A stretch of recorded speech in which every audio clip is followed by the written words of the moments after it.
Welcome back. All right, so as you can see, I've Disneyed myself up for this. I didn't wear a Disney hat. I've got this nice shoulder sitter. I think this shoulder sitter is going to be good. I think it's going to be nice for me to be like, I figure I can use this for when a team that I root for has really let me down that night and I'm trying to stay cool and calm in the video. But the shoulder sitter will tell you how I feel about it.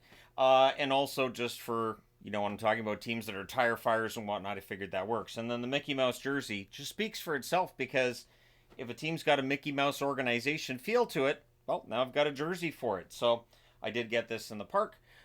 We got in yesterday at, I want to say, 5 o'clock. We were all in bed by 8 o'clock, and all of us asleep by, I think, 9:30 at the latest. So, and then we were all up at about 6 this morning, 6, 7 o'clock this morning. And so, yeah, long night's sleep. But that's sort of how it works, right? Vacation, you need, to rest up after your vacation. So, the National Hockey League's regular season starts again on this coming Saturday. So from now until Saturday, I've got some Four Nations games to cover, and we'll see how that all goes. But while I was away, Fanatics, a couple of packages arrived for me, and so we're going to go ahead and go through this. Now, sadly, this is where I get the Four Nations jerseys. The good news being the Olympics are next year. The Four Nations tournament is sort of a warm-up for next year. So yeah, I can wear these. That's the thing. National jerseys I can wear kind of any time that I feel like in videos where we're talking about the work up to the Olympics. So yeah, worth taking a look at. So I'm going to open this up. My wife's not here. She's at the Abbotsford Canucks game. We missed some Abbotsford Canuck games while we're down in California. So that happens. But anyways, yeah, let's go ahead and take a look. So, and there you go. What Fanatics has sent me this time around is Team Canada. So, all ready for the final. I'm going to say this, though, with this Canada jersey. I think it's fantastic. I think it's really, really well done. Yeah, very, very nice. I do have Finland and Sweden on the way. I didn't know for sure if I was going to get just Canada from Fanatics or not. They don't really tell me what I'm getting or not getting necessarily. But I like this. I do like the way that the logo's done. Really like the lettering as well.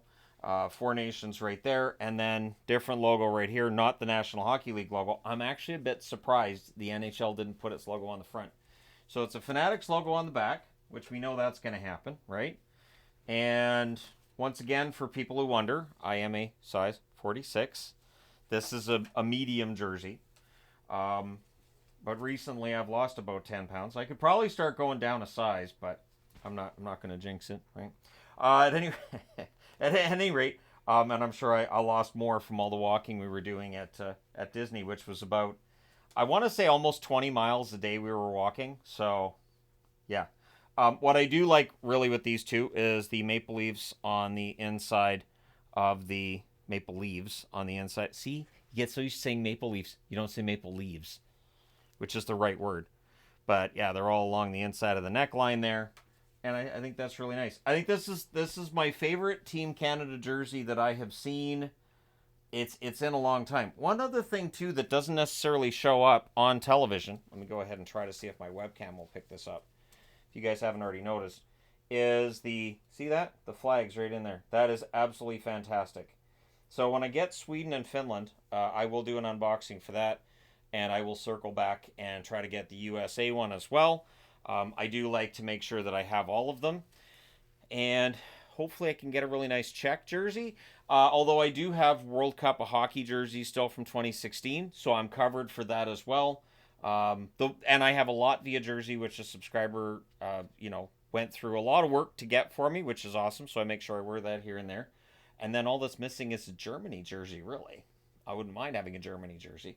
I just haven't had one, especially some of those World Junior ones that they were are fantastic. So this isn't all that arrived from Fanatics for me while I was off. In fact, I'm gonna have to put that on the floor. That's what happens when my wife isn't present for these. But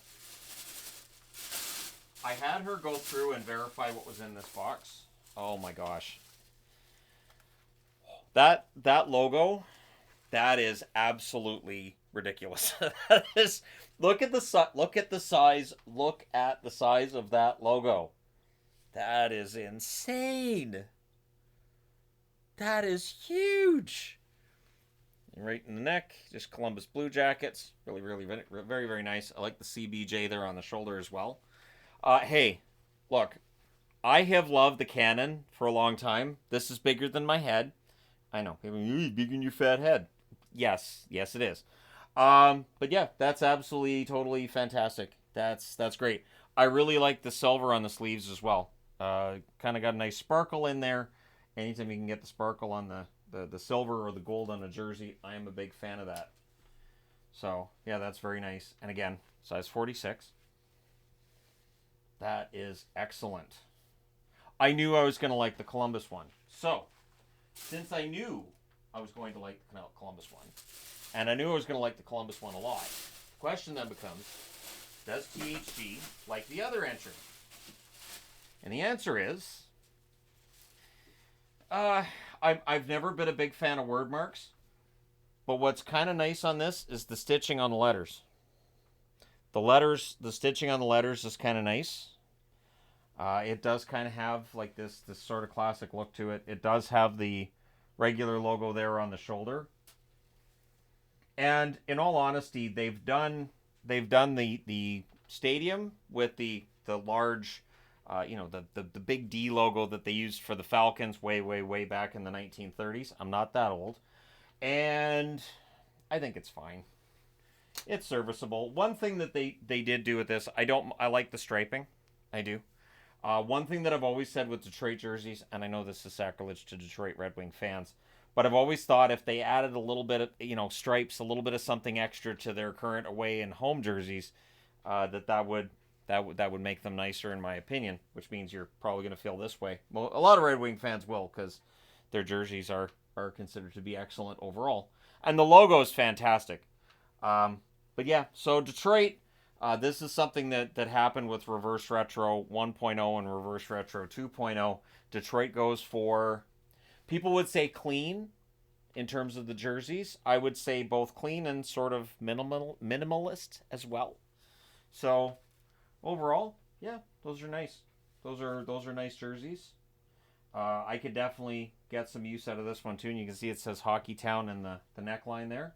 Yeah, those are nice. The Columbus one is a 10. This one here, I would say 6.5, a 7. I think the one thing I would have done with this is I probably would have put the older version of the Red Wings logo on here, the one that like Gordie Howe wore. I think the colors were just inverted and the wing was a little bit shorter. I think that would have been fantastic. But hey, it is a stadium series, so you don't necessarily want to go back. And I don't know how you would do a futuristic version of this without it looking cheesy. So, I get it. I wouldn't rank it the same as like their last stadium jersey, but it's not bad. So there you go. 3 added to the collection. We'll see if I have a reason to wear the Team Canada one on Friday or not. Spoiler alert, I will. One thing with me, I don't scream and yell at my... if Canada loses, I don't scream and yell about how bad everybody is and how bad everything is. I'm still proud of the effort. If the effort's there, I'm proud of the effort. I think that's the Canuck fan with me, though, was that they'd lose all the time, so it was like, as long as they try and lose, that's better. So, if you don't agree, if you want to, be angry, that's fine. But anyways, there you go. That's what was waiting for me while I was gone. And it's some very nice jerseys from Fanatics. One other thing that I did get is through Royal Retros. I get questions about Royal Retros a lot. Royal Retros is a site that basically they sell jerseys that are not manufactured. And so I wanted to get a look at one of the WHA Nordiques throwbacks that they've done. So if the Quebec Nordiques were still in the National Hockey League, I can guarantee that much like Winnipeg's done, that they would have done some kind of homage to their WHA look. I think that's actually kind of nice. It is not of the same quality as the Fanatics, of course, but it is still quite nice. And the last time I got one through Royal Retros, I ended up paying for duties and it ended up being another $40. I was nervous there'd be duties when I got home to get this time. There wasn't. So there you go. Although I think they're now shipping out of Canada as well, but double check their website for that. So there you go. Little bonus for you at the end there. Quebec Nordiques, which isn't bad. That's not a bad jersey at all. And Yeah, I reserve the right to wear that in videos when we talk about Quebec. And we know we're going to talk about Quebec City. We know we are. We're going to talk about the Nordiques because what happens? There's a cyclical nature of when do we get the Nordiques back? That whole conversation. So I have another jersey for that discussion. So there you go from me and from Anger here. Thank you guys so much for watching, for all your support. It's greatly appreciated. Let me know your thoughts in the comment section below as always. And the one thing that I do wish with jerseys was that they were a little more available a little bit earlier before tournaments and big events take place. But at least the stadium jerseys were released in time. We've seen Winter Classics where the jerseys aren't out until like the day of or maybe the day after. We have seen teams come into the National Hockey League without jerseys being available to the public. So Vegas comes to mind as the most infamous of them, where the jerseys weren't available for a while after they came into the National Hockey League. And there were a lot of knockoffs in Las Vegas that first summer that we were there. The colors were just completely wrong. Just really, really wrong. But anyways, whole other discussion for a whole other time. Thank you guys so much for all your support as always. It's greatly appreciated. Thank you for that. And hit like and subscribe if you haven't done so already. I will be talking to you again soon. Of course, we have one more game to come tonight. And I have some other ideas percolating for videos. So stay tuned. I will talk to you again soon.